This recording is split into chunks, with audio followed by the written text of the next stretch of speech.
Welcome. In front of me I have the iPhone 15 Plus and a UAG case that I'll go over just to see how it fits and looks like on the device. So this is the Pathfinder.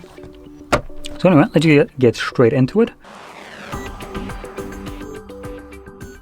It looks like we don't have to cut anything, so just we'll lift it up. Okay. Taking it off. It looks like we do have a MagSafe in the device, like the MagSafe feature.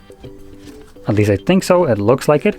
Let's see if we have any info about it on here. So built-in magnet for, so we do have MagSafe in here. And what else?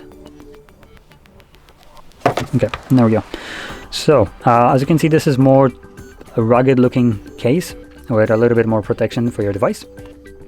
Key things to keep in mind when it comes down to cases like this: we do have a little bit of a cutouts around the buttons right here, so it's a little bit easier to press them down.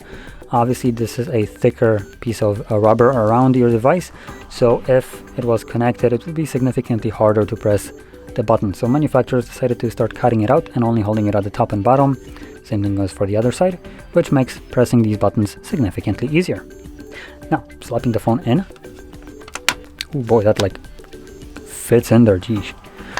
We do have protection for our camera, and additionally I do have a lens protection installed already, as you can probably see, and it is fitting over that without any kind of problem, so it's not making it cumbersome or anything.